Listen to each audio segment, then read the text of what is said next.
Hey guys, as I talked about in this video, I am an ableist because there are many abilities that are morally relevant. So the ability to suffer, to be conscious, to be sentient, to have interests and preferences, these are abilities that determine moral value, moral relevancy for all creatures, for humans and non-humans alike. Then there are obviously arbitrary abilities, ability to see, to hear, to walk, or in this case, to produce and respond to insulin correctly.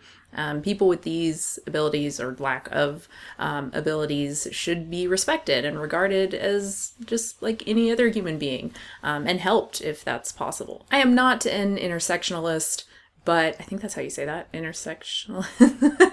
I'm not an intersectionalist, but I do believe that putting dogma above the lives of other human beings is just shitty, obviously. And it also has the added benefit of making veganism look insane and just really cruel. So now on to Humane Party candidate Clifton Roberts, who manages to intersect anti-GMO dogma with the extremist vegan dogma that most, if not all, illnesses are caused by animal products. I like him, but I don't agree with him completely on banning GMOs. GMO technology could be used to make a vegan world. Banning GMOs also means that insulin would have to be banned and that we'd have to slaughter cows again to get it. Your response? I'm sorry, I didn't mean to laugh, Diego. So insulin is for diabetes. Yes. Right? And I'm kind of going backwards. Yeah. And diabetes is to treat the symptom of the symptoms from diabetes. But we all know root cause, well, not we all know, obviously. The root cause of diabetes is from a mammal ingesting and consuming the secretion of another animal. The secretions in muscle and epinephrine of animal tissues. Look at the research around insulin. Look at the research around vaccinations. You know, we can avoid things like diabetes and heart disease simply by making sure that we have a natural diet. Okay. That's first and foremost. Genetically modified organisms, they are not, we don't have enough research, first of all, from a scientific perspective, to know in the long run what it does to our genes. Not to mention, you look at people like Jane Goodall, who is a wise 81-year-old person that has studied animal behavior. Not just any animals, not lab rats, chimpanzees, who are very close in terms of our DNA makeup, right? And she doesn't support genetically modified organisms because there's not enough scientific evidence-based research to support that in the long run it's going to be healthy for you. Final position is why use GMOs when we can continue to grow organic? So basically, Roberts is saying that once he becomes president and bans all animal products, then no one will have diabetes anymore. And so, banning genetic modification like he wants to do won't be a problem. It won't hurt anyone because no one will have diabetes, so no one will need insulin. The first thing that jumps out right away is that diabetes is not very specific. There are two types of diabetes, type 1 and type 2. Type 1 is autoimmune and cannot be cured by a vegan diet or any diet.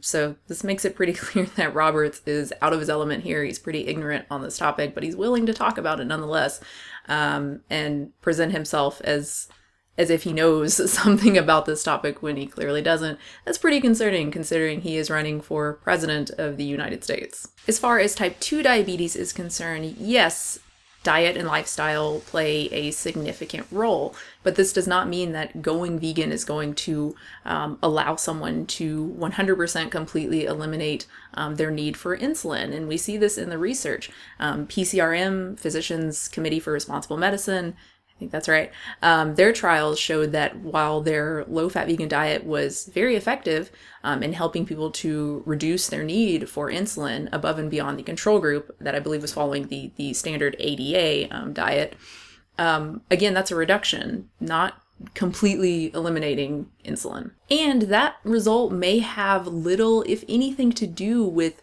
the vegan component of the diet and more to do with the calorie component of the diet, since the people following the vegan diet in these trials were consuming less calories and did lose more weight than people following the control diet. And we know that weight loss in and of itself improves insulin sensitivity. There are possible mechanisms of action beyond just calories, just being in a caloric deficit and losing weight, to explain why a vegan diet may be, beneficial for diabetics, for instance, heme iron, oxidation of pancreatic cells. But even this does not mean that going vegan is going to guarantee that you are going to get off of insulin. And this is really interesting. I just learned this. Vegans can and do develop diabetes or pre-diabetes even when slim. This is much less common, but apparently it does happen. So the bottom line is that a healthier diet and lifestyle is obviously great for everyone, including diabetics. It may help them reduce their insulin or even eliminate it completely, but we are all different, and disease, including diabetes, is complicated, and a vegan diet is not a panacea. Roberts' proposal could be a death sentence to 30 million Americans, and beyond that, it's just completely irrational. GMOs and medications like insulin, synthetic insulin, are safe. They have been well studied and well regulated with standards beyond what we see for other products, like foods produced through mutagenesis, like some of the organic products that Roberts loves so much.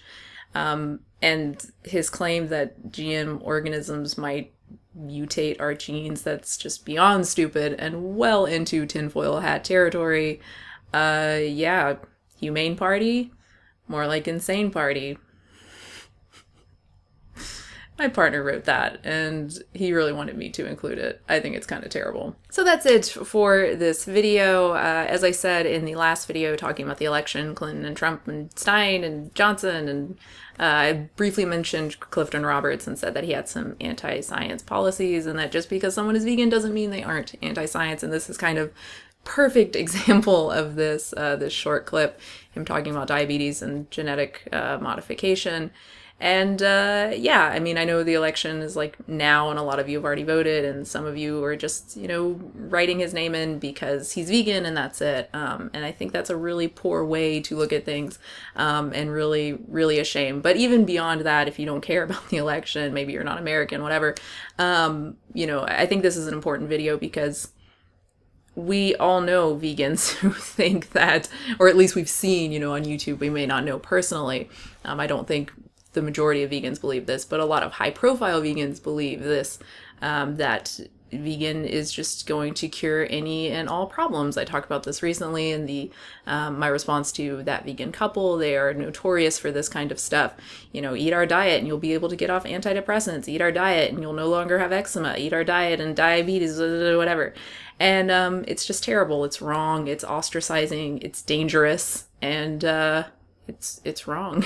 I know I already said wrong, but it's really wrong and really terrible. It makes veganism look really terrible too, because most people know that that's not correct. Yeah, so I guess that's it. Thank you so much for watching. I really hope you enjoyed it. If you have any comments or questions, you can leave those down below, and I will have a new video very soon.